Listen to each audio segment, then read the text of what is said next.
মালিক আর গোলামের ঘটনা।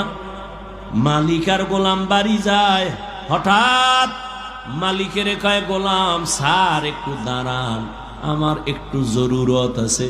কয় দাঁড়াই নাম। ঢুইকা গেছে মসজিদে, মসজিদে গিয়া সেজদায় যাইয়া কান্দে। মালিক অপেক্ষা করে, আয় না কেন?